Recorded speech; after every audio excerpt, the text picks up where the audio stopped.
Your alarm rings at 6. Your hand moves before your eyes open. The screen lights up your face in the dark. You promise yourself it will only be a minute. 40 minutes later, you are still scrolling. You finally rise, already tired, already behind. By the time you sit down to work, something feels off. You cannot concentrate, and you blame yourself. But the truth is, the battle was already over. Your phone won the day before your work even began. Most people think becoming a millionaire looks dramatic. They imagine champagne, luxury cars, massive houses. The first hour of your day quietly shapes the next 12, and your phone has learned how to steal it. There are 6 specific ways this happens. Once you see them, you cannot unsee them. You will recognize each one from your own mornings. None of them feel dramatic in the moment. That is exactly why they work. The small thefts are invisible, but they are not harmless. Before we begin, notice one thing. You did not choose this pattern, but you can choose to end it. These 6 reasons stack on top of each other quietly. By the time you notice the damage, the morning is gone. They are not bad habits in the usual sense. They are precisely engineered patterns designed to bypass your awareness.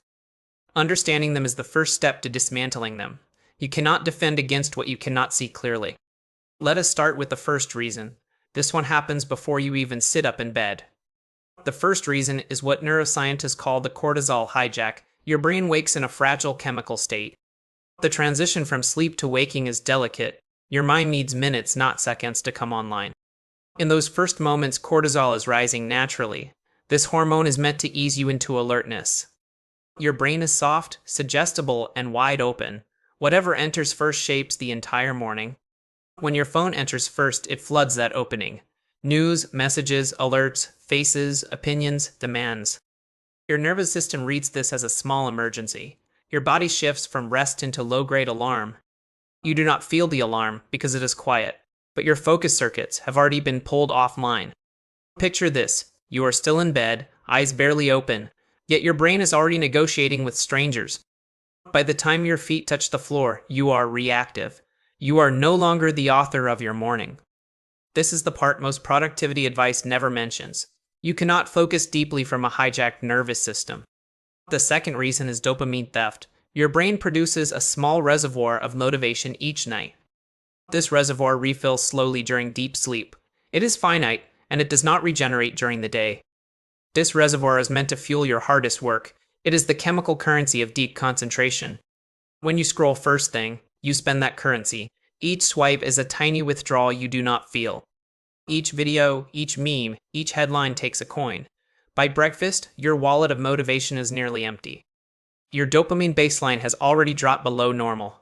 Real work now feels duller than it should. You sit at your desk and the document looks gray. The task is the same, but your brain has changed. You blame the work for being boring. The truth is your phone drank the reward first. Stay with me. This next part will explain something about your brain you have never been able to articulate. The third reason is attention residue. Your mind does not switch cleanly between contexts. Researchers studied this for years before naming it. They found something most people never suspect. When you read a message about a friend, part of your attention stays there. When you see a news headline, a thread quietly remains open. When you glance at a comment, your mind keeps composing replies. None of these threads ever fully close. By the time you arrive at your desk, you carry dozens of unfinished mental tabs. None of them are loud. But each one takes a small slice of working memory. Working memory is the engine of deep focus. You sit down to write or think or build. The engine sputters because half of it is busy elsewhere. You assume you simply lack discipline this morning. You actually lack available cognitive space. The residue from the phone is still running in the background. You did not close anything before opening your real work. If you have ever felt mentally cluttered for no reason, this is the reason. The mess is invisible, but it is real. The fourth reason is what researchers call decision depletion. You have a limited budget of clean decisions each day. Every micro-choice spends a little of that budget. Which post to tap, which message to answer, which link to open, which video to finish, which thread to mute, which face to study. None of these choices matter to your real life. Yet your brain treats each one as a real decision. By the time real work arrives, your judgment is tired. By 9 in the morning, you have already made hundreds of small choices. You walk into the day mentally fatigued. You hesitate on simple tasks. You feel resistance toward starting anything that requires thought. This is not laziness, and it is not weakness. It is depletion that happened before you noticed. Comment which of these reasons describes your mornings best. Drop a single word: hijacked, drained, residue, or depleted. If this is starting to feel familiar, you are not alone, and you are certainly not broken. Let us continue with the fifth reason. This one is the most invisible of all. The fifth reason is identity drift. In those first scrolling minutes, you absorb hundreds of fragments. The morning mind is unusually porous. It accepts inputs without questioning where they came from. Other people's opinions, achievements, complaints, and fears. Your nervous system does not filter them as foreign. It quietly blends them into your sense of self. You start the day no longer fully you. You arrive at your desk slightly anxious about a stranger's life. You feel pressure from goals that are not yours. You feel small next to wins you never tried to compete with. Your work suddenly carries weight that does not belong to it. Deep focus requires a stable sense of self. You cannot concentrate from a borrowed identity. What neuroscience discovered next changes everything about this. Your attention follows whatever your identity has just absorbed. If your identity has absorbed chaos, your attention scatters. If it has absorbed calm, your attention coheres. Your phone in the morning is an identity blender. It mixes you with strangers before you remember who you are. By the time you start work, you are performing for an invisible audience. That audience never asked to be invited in. The sixth reason is the broken anchor. Every deep work session needs a clean starting point. Think of an anchor on a boat. It does not control the boat, but it gives the boat a place to return to. Your morning was meant to be that anchor, a short window of silence, body, breath, and intention.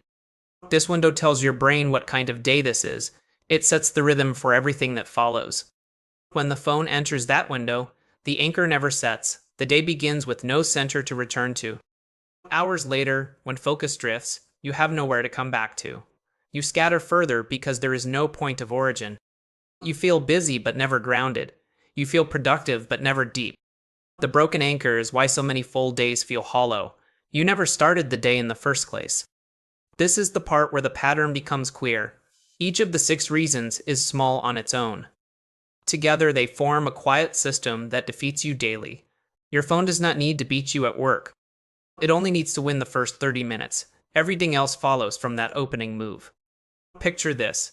You are at your desk at 10 in the morning. You wonder why you cannot settle into the task. The answer is not in the room. The answer is in what happened 4 hours earlier. What is coming next is the exact method that fixes this. You do not need willpower, and you do not need an app.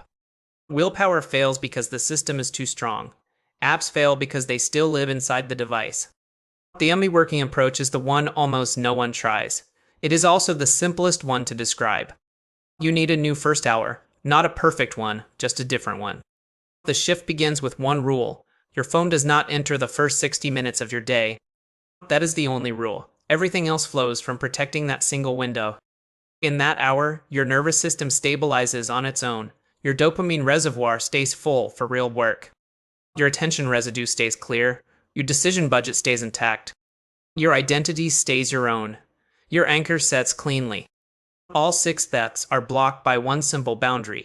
The phone simply does not get to go first. You do not need meditation or journaling or a perfect routine. You only need the absence of the device.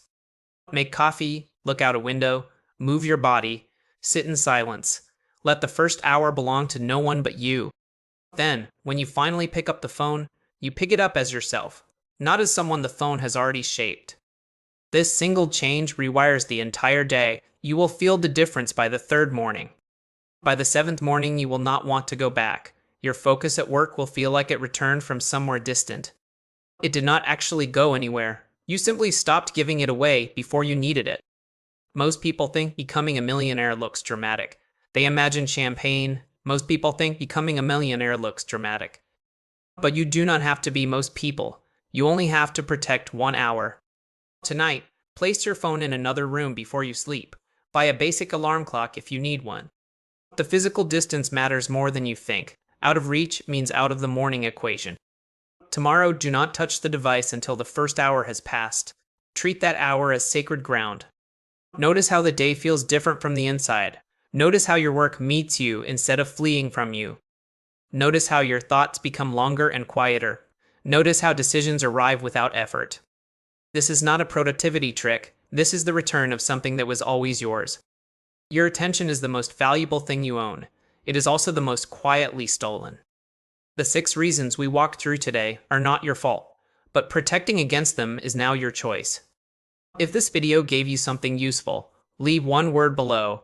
Morning. It tells me to make more videos that protect your focus.